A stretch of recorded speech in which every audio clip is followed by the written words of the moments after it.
Chers amis de Beffrovision, bonjour. Au Cateau, comme dans toutes les communes de France, eh bien, il est d'usage que le premier magistrat s'exprime et présente ses vœux à la population, afin de dresser le bilan de l'année écoulée, évidemment, de présenter ce que le conseil municipal compte faire durant cette année. La crise sanitaire que nous traversons est importante, grave, et bouleverse évidemment toutes les choses, et chacun doit s'adapter en évitant un maximum les rassemblements. Au Cateau, grâce à votre télévision Beffrovision, eh bien, nous vous proposons d'intervenir et de rencontrer notre maire, Serge Siméon. Merci beaucoup, Monsieur Simon, de venir ici, sur le plateau de Beffrovision. On est à 1 mètre d'intervalle, nous avions les masques avant. Vous êtes maire de la commune, mais également président de la communauté d'agglomération. Monsieur Siméon, vraiment merci d'avoir répondu favorablement à notre invitation. Merci, Monsieur Bruno Vinin, et merci à la RTC. C'est vrai que nous avons beaucoup de chance d'avoir une télé locale, ce qui me permet d'être en contact avec tous les habitants, presque tous les habitants du Cateau et du Catégie. C'est un atout majeur pour une ville de notre taille. Bien sûr, ça me change énormément vis-à-vis du théâtre où on accueillait en moyenne 400 personnes, mais il faut savoir s'adapter à la pandémie sanitaire qui nous touche. Un petit sourire, un petit clin d'œil pour remercier les jeunes de leurs vœux au vu de la rétrospective, et beaucoup de sourires pour cette jeunesse qui doit être aussi symbole d'avenir et d'espoir pour nous dans un contexte difficile. Saluer le travail de Beffrovision, de Cécile, de Claude, mais aussi de tous les bénévoles qui sont autour de nous à longueur d'année. Ils ont eu aussi une année difficile, puisqu'il y a eu beaucoup moins de manifestations, beaucoup moins de présence, mais je peux vous assurer que vos reportages ont été de qualité. Je pense que c'était une année hors du commun et qu'il faut la prendre avec ce regard un peu différent des autres années. Et je finirai tout à l'heure, si vous le permettez, par présenter mes vœux à la population, comme je le fais traditionnellement à l'hôtel de ville. Alors, si nous étions au théâtre, évidemment, il y aurait ici la présence de la Castellane ou de l'harmonie municipale. Évidemment, eh bien, on n'a pas pu les faire venir, mais je vous propose de terminer notre entretien avec un enregistrement qui a été fait dans le passé. Il y a beaucoup de souvenirs et je pense qu'on pourra terminer là. Mais il est tradition que vous présentiez depuis quelques années une vidéo qui retrace un petit peu ce qui s'est passé en 2020, et je vous propose de le regarder ensemble.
soutien de nos clients, on s'en sortira pas vivant, nous petits commerçants.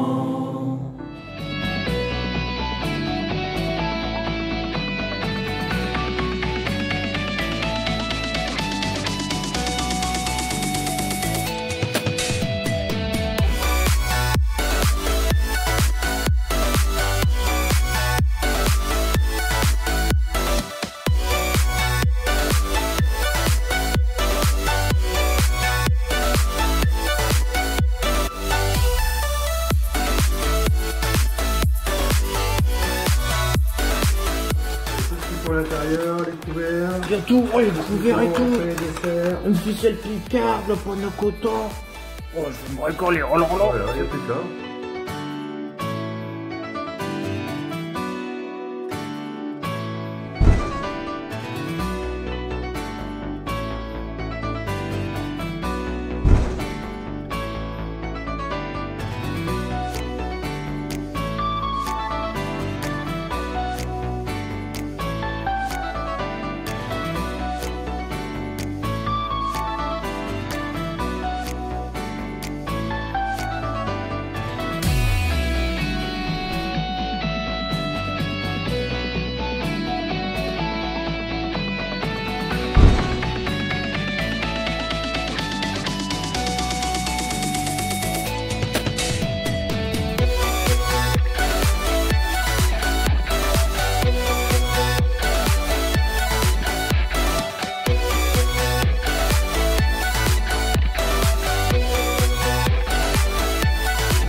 Bonjour, nous sommes les vieilles peaux du Cacho. Ma mère, acheteur, il y a le Covid partout ici dans le pays. C'est un sacré virus qui nous arrive là. C'est sûr, à la fin de notre vie qu'on doit subir ça. Et le pire, c'est pour nos jeunes. Ils ne peuvent plus sortir, ils ne voient plus grand monde. Ils sont obligés de voir leurs camarades à travers leurs écrans. Nous, à notre âge, on n'a jamais vu ça. En plus de ça, tout a été annulé. Le brocante, le phare Saint-Mathieu ne ressemble plus à Grincos. Le feu d'artifice, il a beau été annulé. Le puce d'Halloween, marché de Noël, c'est tout pareil. Mais certains jeunes ont su s'adapter pour mettre plusieurs actions en place. Et les voilà!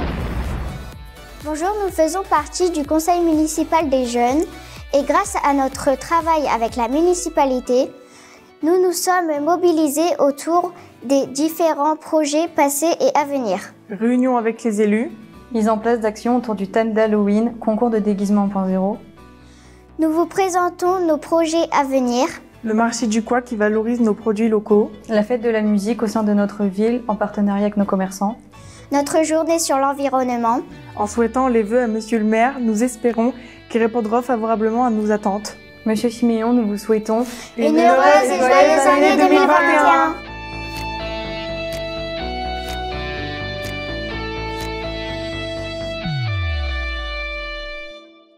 C'est une super vidéo dans un moment très court quand même, 7 à 8 minutes, où on arrive à faire une rétrospective de tout ce qui s'est déroulé dans notre ville du Cateau et tout ce qui crée la dynamique de notre ville et de son territoire. Merci encore à Beffroi Vision, à Cécile, à Claude, à tous les bénévoles qui sont autour. Merci à cette conclusion de notre Conseil des jeunes, qui est fait avec beaucoup d'humour. C'est vrai que l'année dernière, ils n'ont pas pu s'exprimer librement, campagne électorale oblige, mais je leur réitère mes meilleurs vœux et je leur dis aussi à cette nouvelle génération qui vit des moments très difficiles, que je pense souvent à eux, au Cateau ou ailleurs, dans des réunions où on parle beaucoup de notre jeunesse. Alors cette année 2020, on l'a dit, a été très particulière. Le nouveau conseil municipal a été installé pendant le confinement. Comment l'avez-vous vécu ? Difficile. Difficile, les élections, je rappelle rapidement que les élections ont eu lieu le 15 mars, qu'elles sont sorties un groupe pour prendre en charge la ville du Cateau et les électeurs nous ont fait une nouvelle fois confiance, mais que le nouveau conseil municipal n'a été réellement installé que fin juin. Donc il y a eu une période où compliqué de réunir un conseil, c'était pas possible avec les règles, il a fallu gérer. Gérer à la fois avec mes anciens conseillers municipaux et les nouveaux qui attendaient avec impatience d'être investis. Donc c'était une période aussi où il me fallait avoir des soutiens chez les élus. Heureusement que nous avons toujours eu des équipes soudées à la ville du Cateau, et pour faire face notamment à la pandémie, mais aux problèmes du quotidien des personnes, mais aussi essayer de ne pas trop freiner les projets, parce que les projets sont faits de réalisation, d'objectifs et de contractualisation.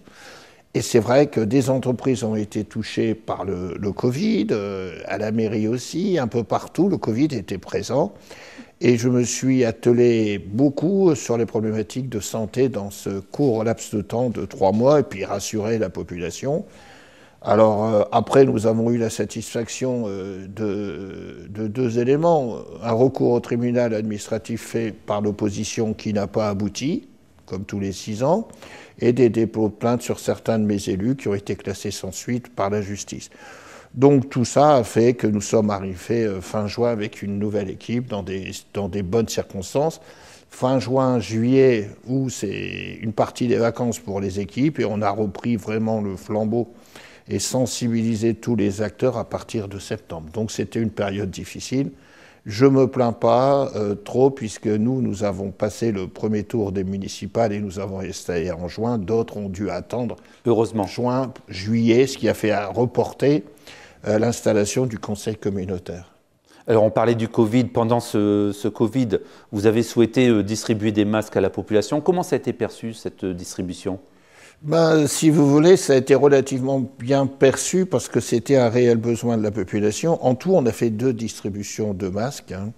On en a refait une un peu plus tard parce que c'est un réel besoin. Vous savez, je critique rarement le gouvernement, si parfois, comme les autres administrations à la française, il faut savoir que cette pandémie, elle a été pas pris en compte dans les meilleures conditions. Il y a eu plusieurs erreurs. On a vu les masques, on a vu la période des tests. Et aujourd'hui, on voit bien la distribution des vaccins sur le territoire qui pose problème. On est un peu, je dirais, mis à part de l'Europe. Quand on voit notre actualité et celle de l'Europe, les mesures prises par l'Europe sont prépondérables. Mais on ne peut pas dire qu'aujourd'hui, l'Europe n'a pas libéré les vaccins. À la date que je vous parle, Monsieur le Premier ministre prendra la parole ce soir.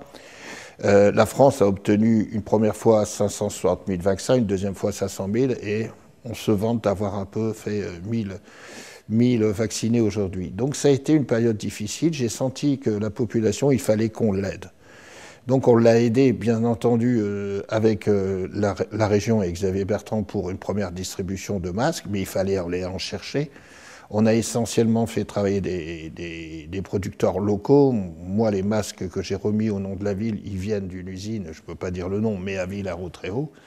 Et il fallait anticiper, alors que la ministre de la Santé, en début d'année, disait que le port du masque, ça ne servait à rien et n'était pas obligatoire. Donc il a fallu récupérer un peu ces politiques que l'on défend un peu trop médiatiques et un peu trop communication, et faire appréhender aux gens.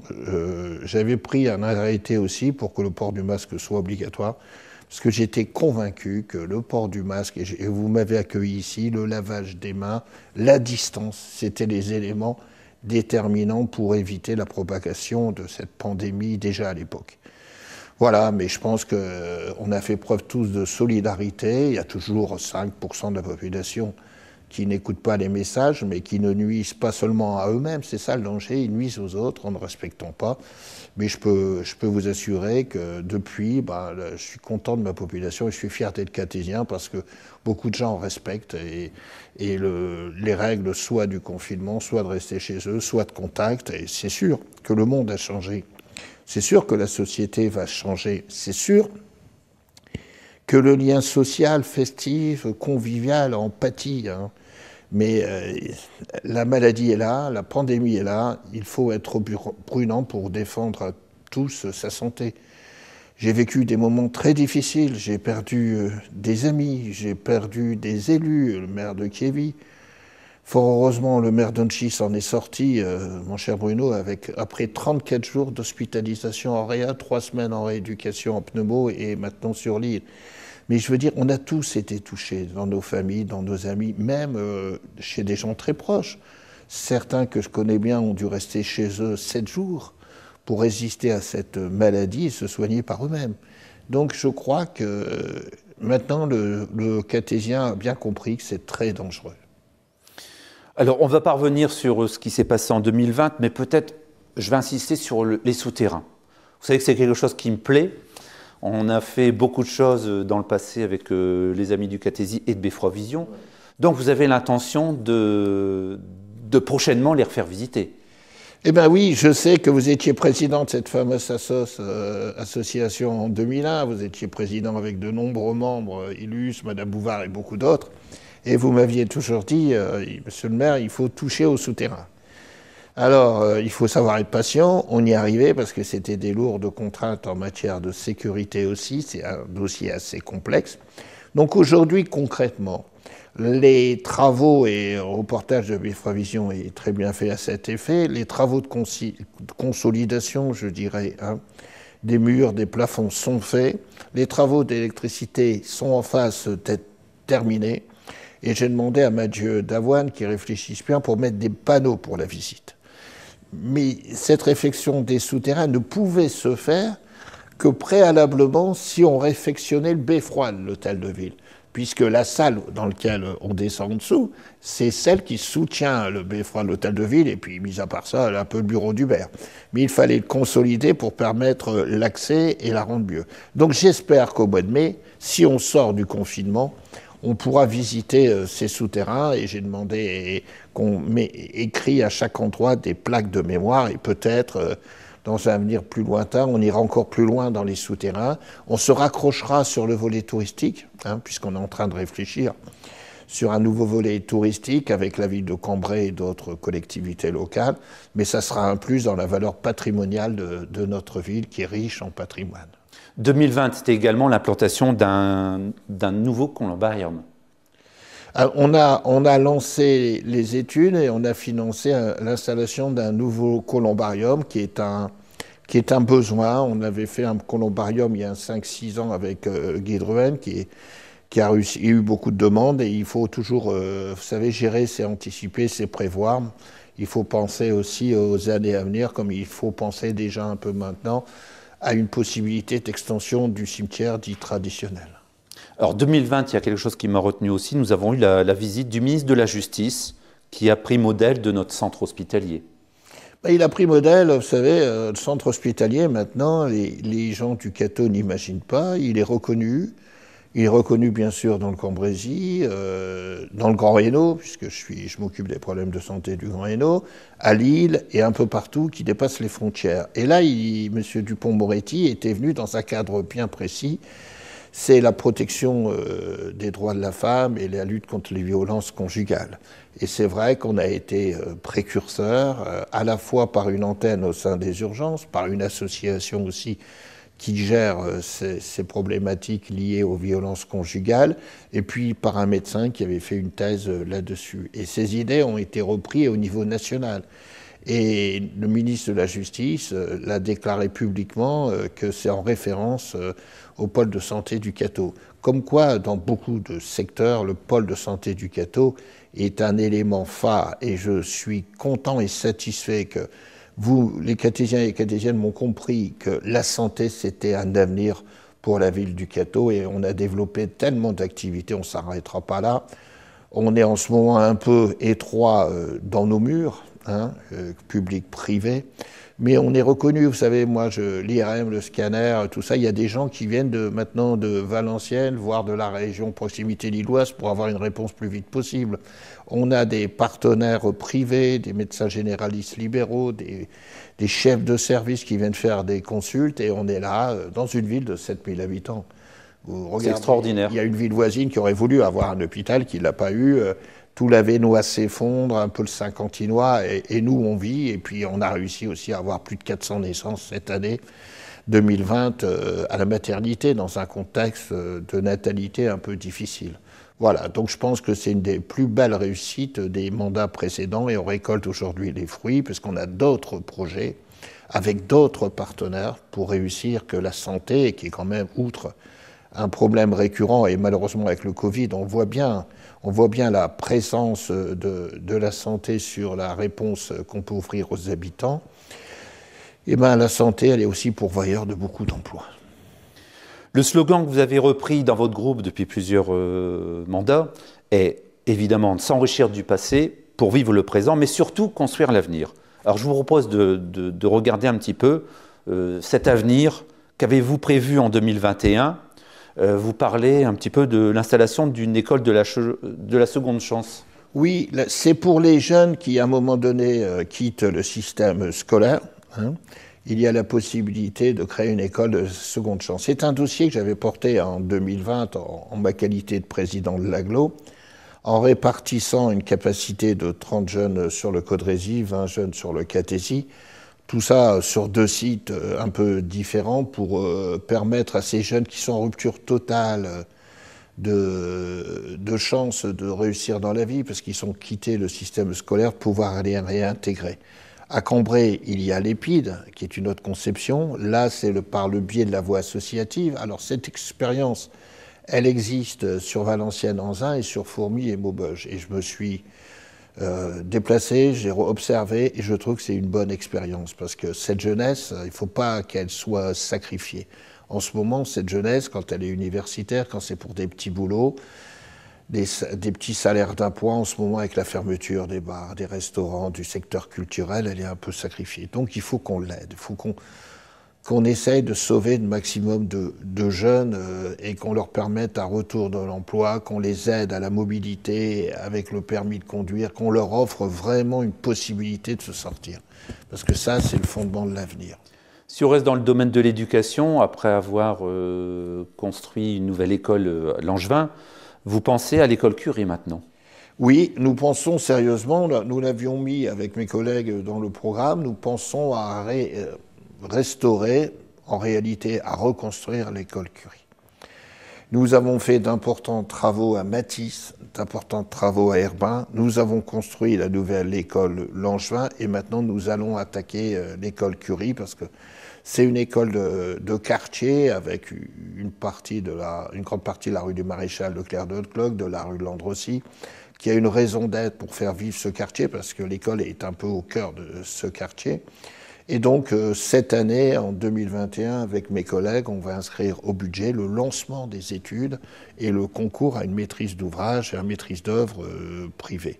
C'est-à-dire qu'il faut lancer des études de sol, c'est préconisé en ce moment, et après on fera les études du concept d'une nouvelle école, qui n'aura pas la taille de l'école Langevin, puisque Langevin accueille beaucoup plus d'élèves qu'à Curie, mais on fera une école ultra moderne, avec des doublements des classes, mais surtout ma volonté, et avec mes collègues élus, c'est de lui donner un volet écolo, qu'elle a déjà de par le comportement des enseignants, des parents d'élèves, mais là il faut lui donner plus de volets écolo, de développement durable tel qu'on fait. Alors ça sera une école novatrice, vous savez, l'école Langevin, elle est très souvent visitée le mercredi par des élus qui me demandent de voir comment on a réalisé cette école. Donc là c'est un plus aussi pour le quartier. Tout ça c'est de la programmation.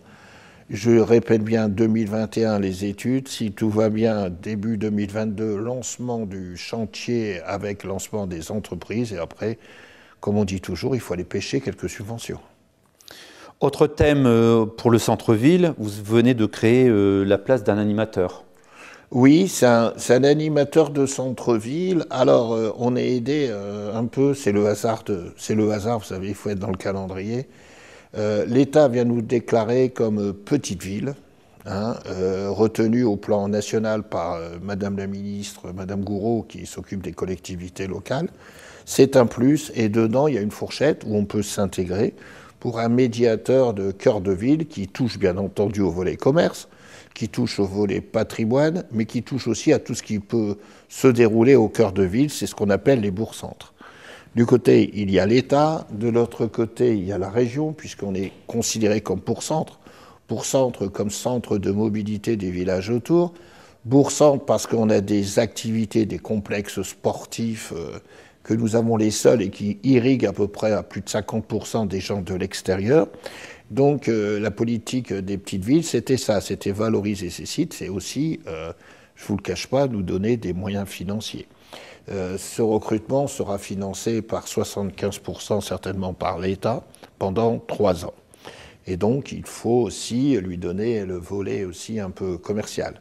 Sans ingénierie, on ne sort pas une ville de sa crise ou de sa situation. Il nous faut trouver de l'ingénierie. On a une ingénierie déjà en interne. J'ai de la chance d'avoir des collaborateurs qui ont une capacité de travail le soir avec moi très tard, où on dépose des projets. C'est pour ça qu'on est une des communes, ratio par habitant, qui touchons le plus de subventions. Mais il faut encore l'améliorer, il faut aller à l'état de réunion, il faut s'enrichir de ce qui se passe autour. Et là, il faut trouver des gens valables. Là, on a eu la chance de recruter quelqu'un, j'espère que ça sera très bien.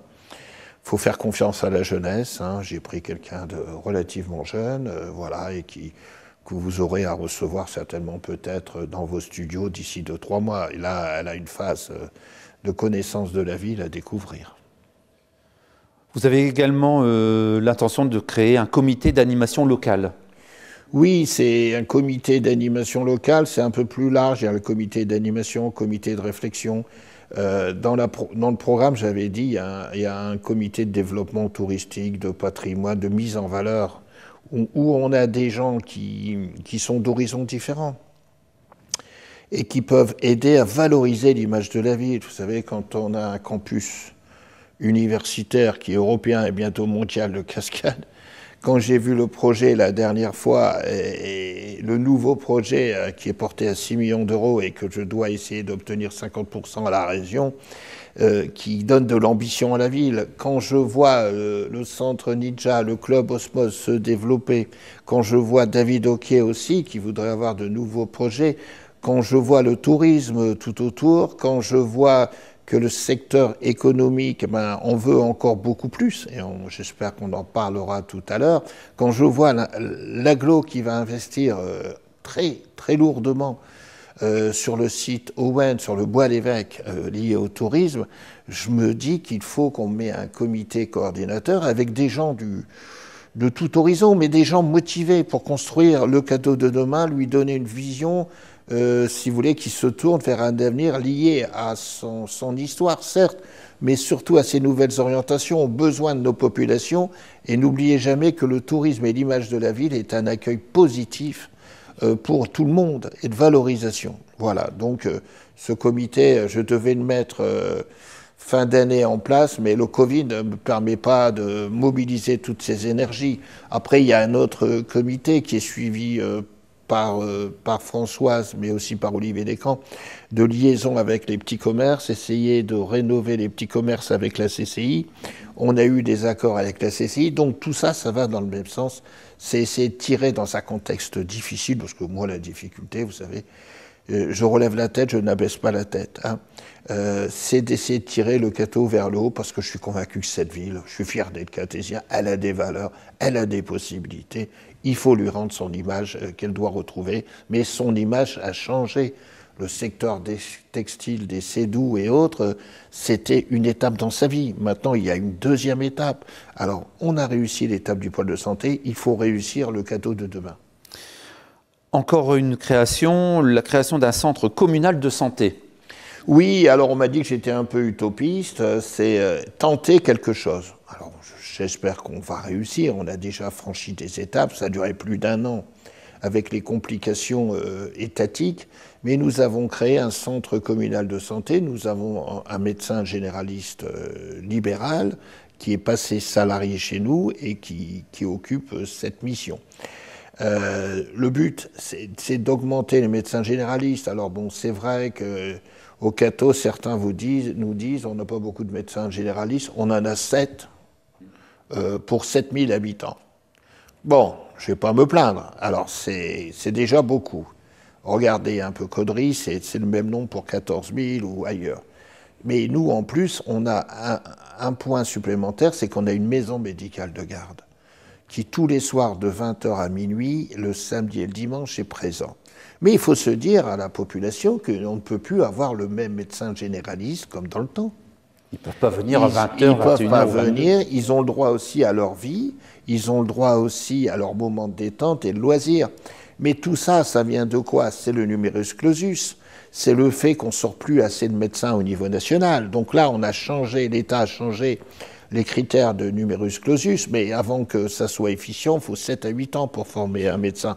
Et puis, il faut apprendre aussi aux médecins, dans leur formation, qu'il existe le milieu rural, avec des outils. Donc, j'ai tenté cette nouvelle ouverture, puisque la loi l'autorisait, de créer un centre communal de santé. C'est-à-dire que le docteur Pluchart, qui nous a rejoint, va être responsable, et elle est déjà responsable de ce centre, et on va essayer de faire venir des jeunes médecins. Ça peut être des hommes et des femmes, mais peut-être plus de femmes qui ne veulent plus travailler à temps plein, qui ne veulent pas être isolés dans un cabinet, soit le soir ou dans la journée, parce que ça joue, qui veulent avoir peut-être du temps partiel. Et là, ils auront cette possibilité de passer en salariat, c'est-à-dire que concrètement, bon, nous encaissons ce qui payait d'habitude aux médecins, et nous prenons toutes les charges et ainsi le salaire du médecin. Très bonne chose. Si vous voulez, je demanderai à Stéphanie de faire une émission au sein du centre communal de santé qu'on a rétabli et qu'on a bien installé. Alors encore une création, la création d'une maison du numérique. Et il paraît que vous voulez vous y mettre au numérique. Ben, pas moi, mais je promets d'y aller. Je me suis aperçu que de plus en plus dans l'administration à la française, il suffit de faire un mail. Il suffit de savoir taper pour avoir un questionnaire. Si vous n'êtes pas content, il faut taper quelque chose. Si vous voulez aller pour les impôts et tout ça, il faut tout enregistrer par mail et tout ça. Et puis, une étude récente montre que les gens de mon âge, et je me sens pas culpabilisé par ça, sont ceux qui font le moins en moins dans les systèmes Internet. Olivier Descamps me charrie souvent, mais il a raison. Et j'ai dit, pourquoi pas créer une maison du numérique ?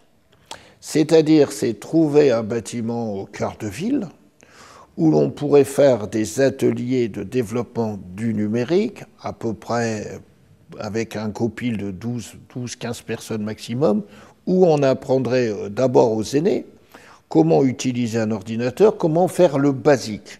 Après, cet atelier pourrait servir à des gens comme vous, M. Villain, qui sont des ultra-performants en numérique, mais qu'on nous laisse la liberté d'apprendre, à nous les anciens. Donc, dans la politique des villes de demain, des petites villes, il y a ce volet-là qui s'est ouvert. Et moi, j'avais écrit à l'Association des maires de France, je leur avais demandé symboliquement qu'ils ouvrent ce volet-là, et j'avais demandé à Madame Valérie Létard, qui est la première vice-présidente du Sénat, qu'elle se bat pour réussir à ouvrir ce volet-là dans les politiques des petites villes. Parce que c'est vrai, on a fait des investissements conséquents à l'agglo pour développer le numérique. Et de plus en plus, vous avez de moins en moins de courriers, il faut répondre, moi je suis abasourdi, il faut toujours envoyer des mails pour ci, pour là, même pour préparer sa retraite, etc. Donc je me suis dit, on va essayer, si on est à 15% de la population qui ne touchons pas au numérique, essayons que dans 5 ans, il n'y en a plus que 10, il n'y en a plus que 10, et progressivement. Les jeunes, on va les former. Après, il nous faut trouver un local en cœur de ville, donc il faut le trouver, c'est pas toujours évident. Être en capacité de recevoir du public, trouver un formateur qui, moi, j'ai déjà une idée sur son modalité de financement dans le cadre de la politique des petites villes. Après, voir si on est reçu, et puis il faut acheter le local, faire des travaux et tout ça. Mais c'est un projet qui est en gestation, qu'on va essayer de conduire le projet pour 2021, et j'espère qu'on aura une réalisation en 2022. On peut pas, je suis conscient aujourd'hui qu'on ne peut plus reculer face au numérique. Donc à un moment donné, je dois être un maire qui doit être capable de donner toutes les chances de réussir. Après, si ce site est performant, il pourra être utilisé par des jeunes ou par des gens érudits. On pourrait concevoir ce qu'on appelle une plateforme du numérique ailleurs, à l'étage ou autre, ça dépend le contexte du développement du commerce. Mais le numérique est incontournable à l'heure d'aujourd'hui. Il faut en être bien conscient. Bah oui, quand on voit que maintenant, avec cette crise, les lycéens, les étudiants, on leur demande d'avoir un ordinateur pour suivre des cours et vice-versa. Moi, je fais des conférences aussi là-dessus. Je me dis, il faut qu'on franchisse le pas. Alors, c'est pas ce qu'on dit souvent un produit essentiel. C'est pas la nourriture et tout ça, mais c'est un produit obligatoire pour l'avenir de tout le monde. Et puis nous, les personnes relativement âgées, j'en fais partie, il faut qu'on s'ouvre vers la jeunesse. Alors, les gens se posent la question, que va devenir l'ancien Aldi? Est-ce que vous pouvez nous aiguiller là-dessus? Oui. Même si la ville n'intervient pas directement. Non, la ville n'intervient pas. Quand Aldi a fermé pour se réouvrir sur son nouveau site, et il a fallu que je prenne contact avec la direction d'Aldi qui est en Allemagne, pour étudier le devenir de ce site. Et très vite, M. Philippe Selem, le patron du laboratoire, était très amateur. Donc on a facilité les liens entre le laboratoire Selem et Aldi pour acheter ce bien. La promesse d'invente d'Aldi à M. Selem est faite. Bon, entre-temps, le Covid est arrivé. La priorité au laboratoire, c'est quand même de répondre au Covid. Vous avez même vu qu'il y a un porte-à-cabine à l'extérieur. Et je félicite le travail que font tous les gens qui sont au laboratoire pour répondre au mieux. Dans une petite ville de 7000 habitants, n'oubliez jamais ça, mesdames et messieurs les cartésiens. Pour une petite ville, on a un laboratoire agréé, on a un laboratoire qui est de pointe et qui fait quasiment toutes les analyses. Il fait toutes les analyses aussi, en gros, du pôle de santé. Donc après, M. Selem me dit... la surface est beaucoup trop grande pour mes activités futures du laboratoire, puisqu'il y a certes beaucoup de personnel, mais il y a aussi beaucoup d'automates et ça tourne 24 heures sur 24. Mais je lui ai dit, on a un autre problème, au pôle de santé, on est trop étroit dans nos murs maintenant. Donc je dis, on pourrait établir un projet de convention de mise en location ou autre formule entre le pôle de santé et Philippe Selem pour nous redévelopper de nouvelles activités de consultation. Parce qu'on a beaucoup de gens qui veulent venir faire des professionnels, des consultations chez nous, et actuellement, l'espace santé qui est situé derrière l'hôpital, c'est plein. On a même récupéré une cardiologue, des ostéopathes, 3 médecins généralistes. Donc il faut que je retrouve des locaux. Et là, Aldi, si M. Selem n'avait pas acheté, j'aurais préempté sur Aldi.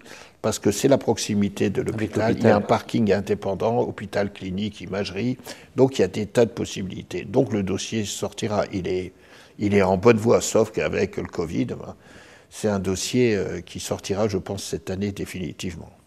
Si on parle un peu de travaux de voirie, vous prévoyez de refaire tout ce qui est la rue Langevin, etc. Oui, alors on a réalisé de gros travaux en fin d'année dernière, le pont Fourneau, etc. Oui, Fourneau, le département a refait avec les belles images que vous avez témoignées, le boulevard Peinture, le rond-point, le carrefour de l'Europe et l'avenue Simone Veil. Donc cette année, j'avais dit lors de la campagne qu'on mettrait toujours une enveloppe de 200 à 300 000 euros. Cette année, on mettra 350 000 euros exactement, puisque l'appel d'offres, je viens de l'attribuer sur le quartier Langevin. Alors, Noréade s'était engagé à faire des travaux de rénovation d'eau et d'assainissement dans beaucoup de rues du quartier Langevin. Mais une fois que c'est fait, il faut refaire les bordures, les trottoirs, la chaussée. Donc, rue de la 93e batterie, etc. Toutes ces rues-là qui sont situées au fond du quartier Langevin sont refaites complètement. Donc les travaux ont pris un peu de retard parce que là, l'entreprise qui devait intervenir début décembre a dû fermer une partie de son activité à cause du Covid qui touchait les salariés. Après est arrivée la période de Noël. Moi, j'ai dit non, on ne fait pas de travaux pendant Noël, on ne va pas casser les trottoirs et puis laisser la population dans cette situation. Donc les travaux commenceront en janvier. Les travaux portés par Noréade mais confiés à une société privée. Et nous, on interviendra au fur et à mesure pour faire les travaux de voirie et de trottoir. Donc c'est une enveloppe de 350 000. Elle est attribuée à une entreprise du Cambrésis. Parce que quand on fait des travaux, il ne faut pas oublier qu'on fait travailler des gens. Hein, ça, il faut être franc. Donc c'est notre enveloppe, en gros, de travaux, ce qui n'empêche pas, s'il y avait une urgence, d'aller un peu ailleurs. Mais pour l'instant, on a des voiries qui sont de bonne qualité. Et vous souhaitez également faire une étude d'un écoquartier. Oui, alors c'est à Curie, c'est en discutant avec les gens de Curie, vous savez, Curie c'est comme Langevin, c'est un quartier qui se redynamise. Les maisons se vendent vite à Curie. Oui, on l'a vu dernièrement. Des dernièrement. maisons de qualité, je vous assure, ça se vend très bien. Il y a une nouvelle population. On a fait construire par des privés 11 à 12 logements derrière.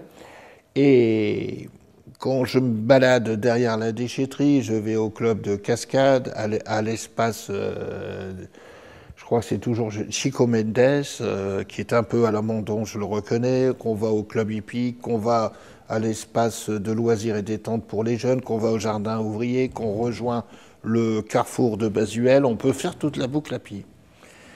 Et bon, la jeunesse qui nous a rejoints au conseil municipal a une fibre beaucoup écolo.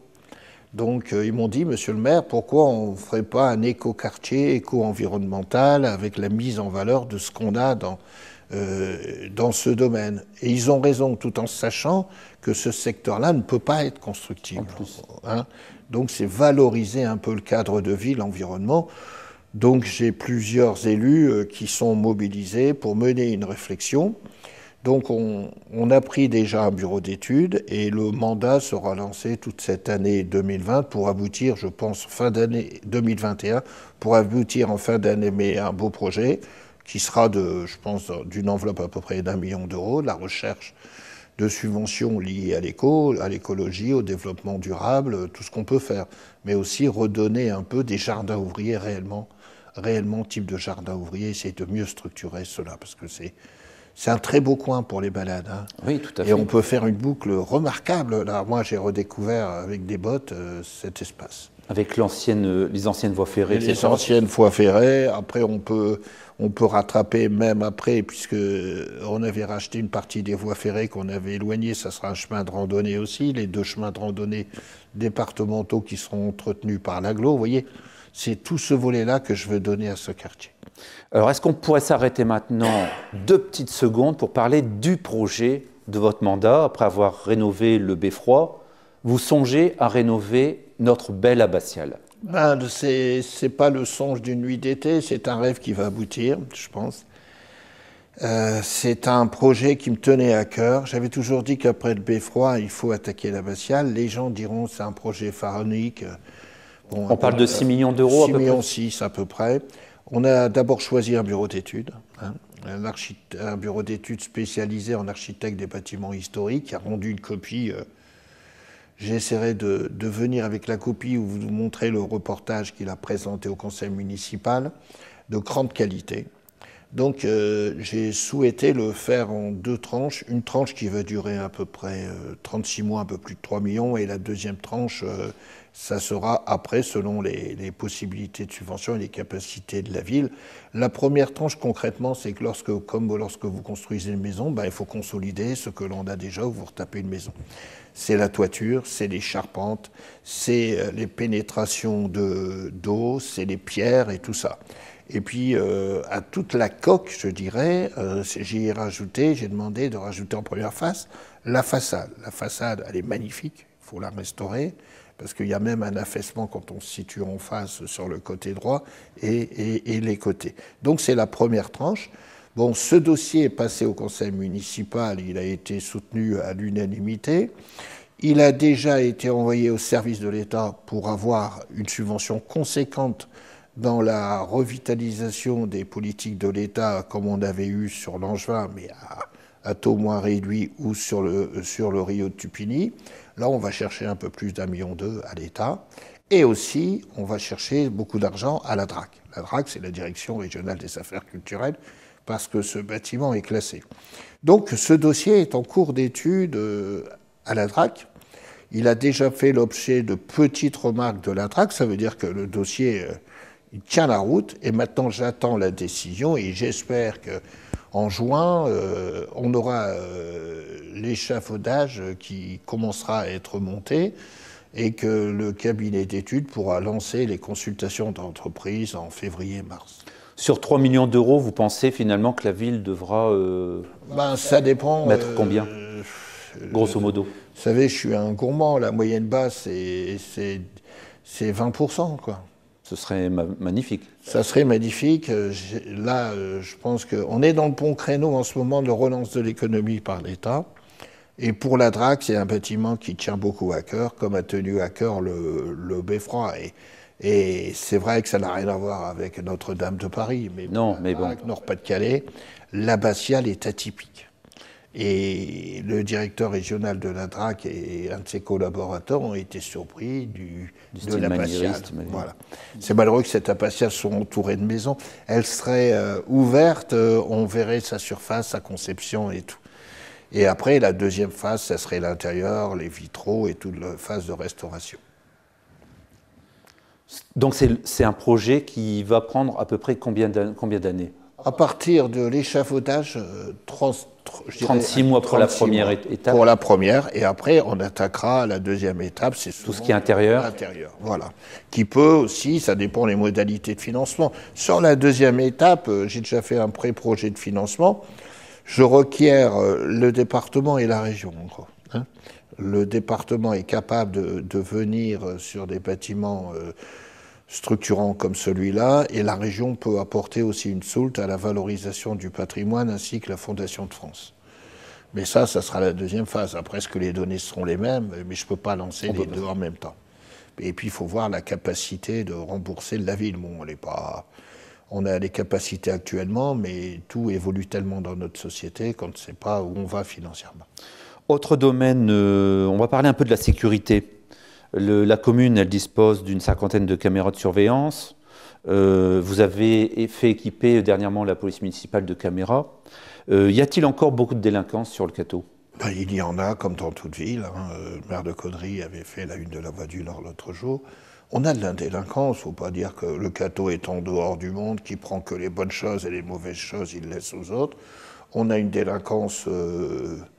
je dirais première, hein, une délinquance de jeunes, de moins jeunes, de gens qui ont vécu au Cateau, qui refont des nuisances. Mais c'est une délinquance qui, grâce à la police municipale, à la gendarmerie, est quand même canalisée, perfectible. Et le développement de nos caméras nous permet de résoudre à peu près 80 à 85% de la délinquance. Mais il ne faut pas croire que le Cateau vit ailleurs que les autres communes, quoi. Mais on n'est pas dans les grands pôles urbains avec cette décadence, cette délinquance qui agresse la police, qui met le feu à des voitures, qui détruit tout, quoi. On a la petite la délinquance, et souvent ça vient des adolescents qui détruisent un peu le bien de la ville. On en a encore eu dernièrement au complexe des Cessards, à l'école de musique. Après, De la drogue, il y en a aussi un peu, mais on n'est pas non plus dans la folie. C'est du dealer. Il n'y a jamais de petit dealer, il y en a toujours côté gros. Par moments, il y a des gens qui viennent du Valenciennois ou d'ailleurs. Bon, mais cette délinquance, on arrive quand même à la maîtriser, à la canaliser. Après, le problème de la délinquance, c'est une fois qu'on appréhende ces délinquants, c'est le problème de la sanction de la justice. Et c'est là où le bas blesse dans notre démocratie. Et ça ne dépend pas de la ville? Ah, pas du tout. Pas du tout. Là, c'est mon plus grand regret. Hein, et j'ai un pouvoir de police qui est un peu l'illusion, quoi, comme tous les maires. On en parle souvent entre maires. Mais bon, il faut faire confiance à notre société. Restons positifs. Oui, il faut être positif. Mais... Alors, si on reste positif, on va parler maintenant des entreprises du Cateau. Comment vont nos grandes entreprises, parce qu'on en a quand même quelques-unes? Oui, on en a. Ramenons toujours l'emploi industriel vis-à-vis du nombre d'habitants. Hein. On a la chance d'avoir des entreprises, trois conséquentes, qui, en fin d'année, nous ont fait beaucoup de plaisir. Il y a tout d'abord Trémois, un équipementier automobile, qui est bien connu des Cartésiens, qu'on a réimplanté. Je rappelle toujours, c'était mon premier mandat. Ils étaient à la gare routière à l'époque, dans un ancien bâtiment. C'est d'où vous étiez. Tout à fait. Monsieur Villain, en votre qualité de président des Amis du Catésie, vous ne compreniez pas pourquoi je voulais les transférer et démolir ces anciens bâtiments à caractère industriel. Ils ont été s'implanter là, ils ont eu des hauts et des bas, parce que c'est un équipementier automobile. Ils sont actuellement à 250 salariés, tout confondu. Et une excellente nouvelle, ils ont déposé dans le volet automobile, relance économique liée au secteur mobile, un projet. 150 projets ont été retenus sur plus de 700 par l'État, et Trémois figure dedans. Je peux vous dire l'honneur que ça fait pour une ville d'avoir une entreprise qui est capable de trouver de l'ingénierie. Alors ce projet, c'est quand même pas neutre, hein, c'est 560 000 € de subvention. Et monsieur le préfet viendra en personne remettre officiellement, sous forme d'autorisation, le chèque, le 3 de tirage.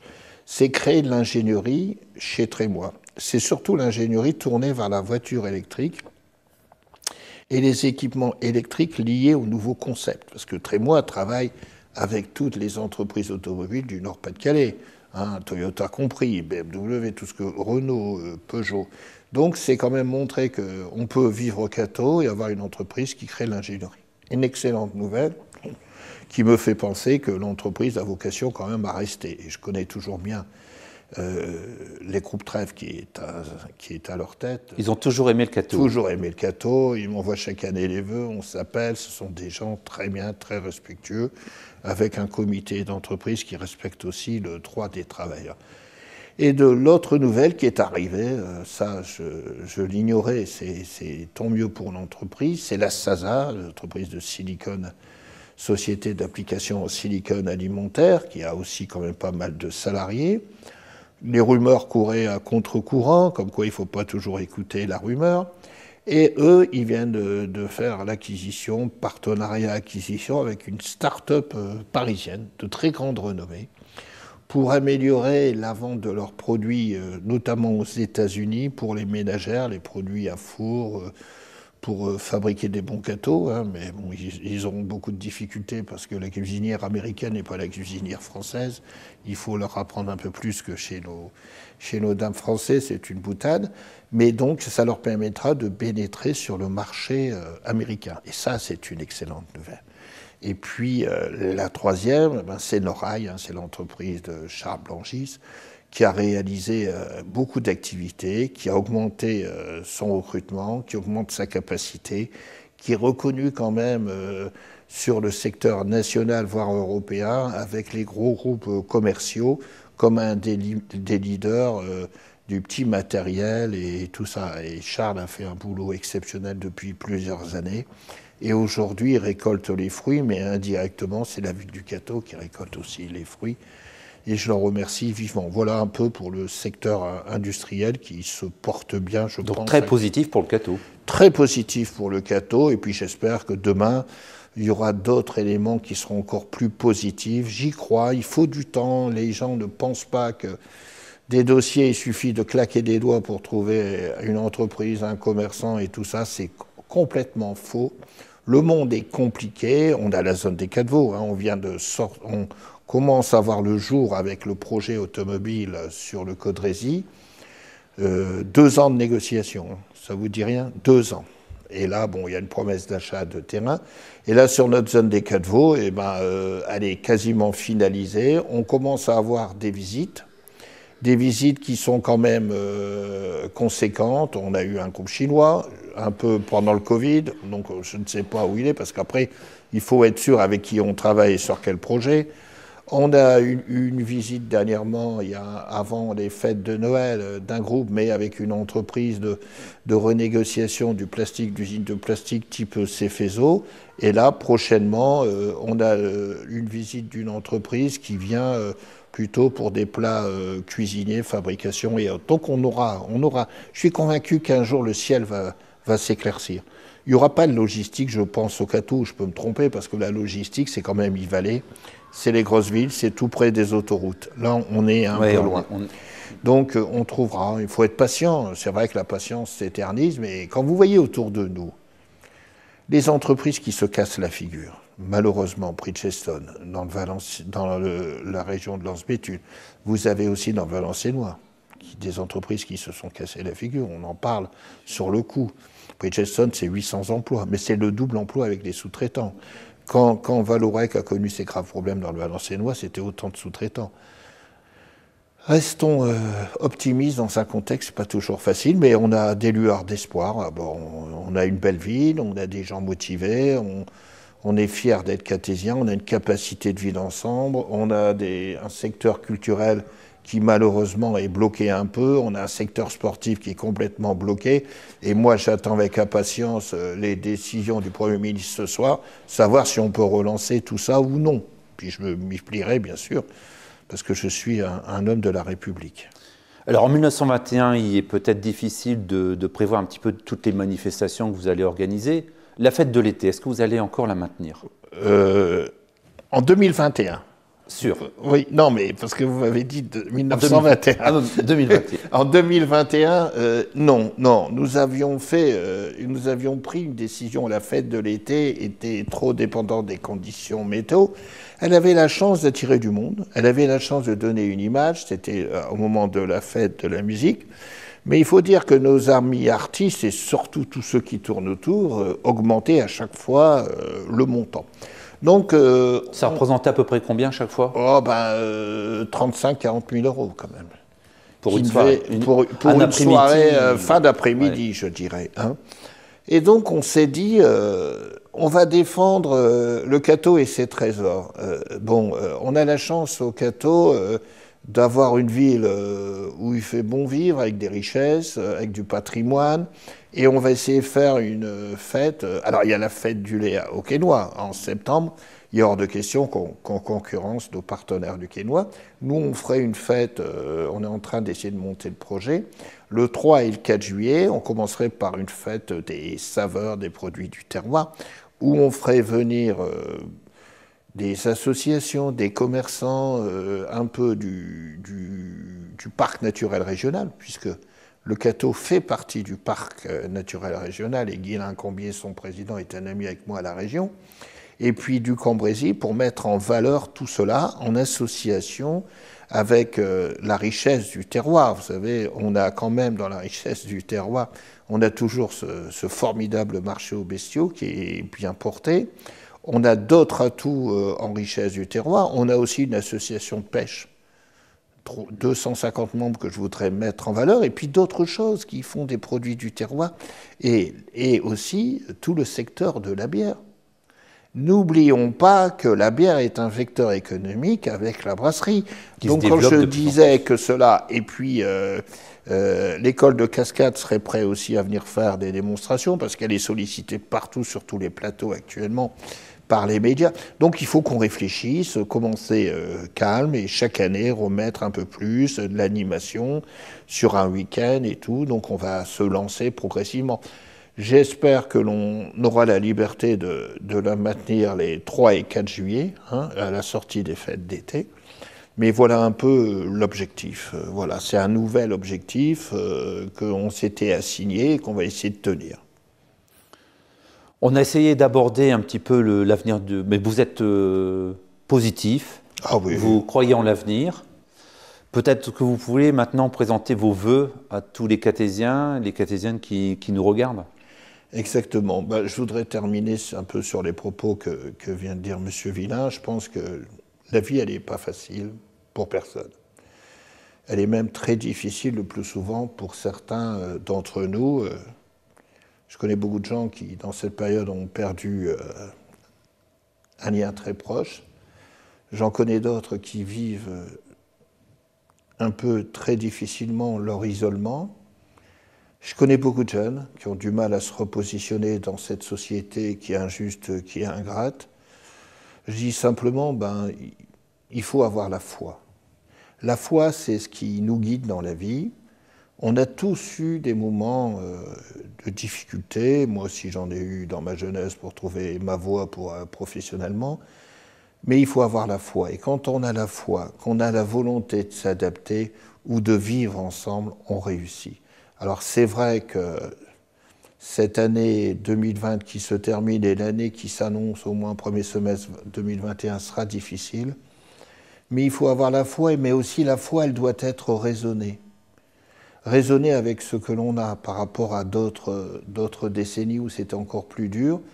Avoir confiance. On est une société, là, je suis convaincu, on est une société en pleine mutation professionnelle, pleine mutation des droits des salariés, pleine mutation dans tous les secteurs économiques et autres. Mais si chacun d'entre nous a la foi, et que cette foi, elle est liée au catho, avec un élément fort de la ville, on l'a vu sur notre aide en cette fin d'année de la municipalité, sur un mot essentiel dans une vie de société, dans le lien social, c'est la solidarité. Et si on sait être solidaire, si on sait, avant de critiquer sur les réseaux sociaux en disant tout et n'importe quoi, si on sait être solidaire entre nous, solidaire avec le voisin, si on sait regarder d'un autre œil les gens qui nous entourent, si on sait vivre ensemble, on passera ces caps difficiles, ces moments difficiles entre nous. Donc permettez-moi de vous présenter, mes chers citoyens cathésiennes et cathésiens, mes meilleurs vœux d'espoir, de bonheur et bien sûr de santé pour 2021. Et restons solidaires. La solidarité, c'est le cœur de notre action. Merci. Alors je voudrais terminer avec une citation d'un philosophe, Henri Bergson, qui disait « L'avenir n'est pas ce qui va arriver, mais ce que nous allons faire ». Et vous allez montrer dans votre discours, dans toutes vos réponses, que finalement vous croyez fortement en l'avenir. Je crois au catho. Les cathésiens m'ont accueilli il y a, je vais dire une bêtise, il y a beaucoup plus de 30 ans. Et je suis tombé amoureux de cette ville, ma femme aussi, et on se sent bien au catho. On est une ville où on se connaît, c'est une richesse. On est une ville où il y a toutes les couches sociales, c'est aussi une richesse. On n'est pas une ville purement ouvrière, pas une ville purement bourgeoise. On a un mélange des individus et c'est ça qui fait la richesse de la vie. C'est à la fois le droit de la différence et le droit de vivre ensemble. Il manque plus encore d'améliorer encore plus cette solidarité. Et je crois à cette ville, Monsieur Villain. Sinon, je ne serais pas resté dans cette ville.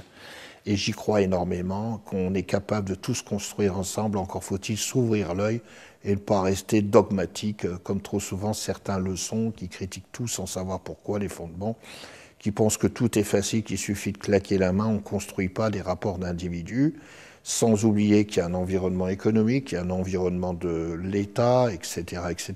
Donc tout n'est pas facile, mais j'y crois à cette ville et on réussira. Je vous propose de terminer avec un petit passage de l'harmonie municipale. Excellent choix. C'était l'année dernière, évidemment, oui, bien sûr, puisqu'on n'a pas pu assister. Mais souvenez-vous, et puis merci à toute l'harmonie municipale qui, régulièrement, il nous apporte un peu de joie. Oui, et puis malheureusement, tout ce secteur, harmonie, chorale, culturel, tout ça, depuis le 15 mars, ils ne peuvent plus s'exprimer non plus. Et ça, c'est dommage, parce que ça crée aussi du lien social. Voilà. Merci encore de votre invitation dans les studios de Beffroi Vision. Merci, à bientôt.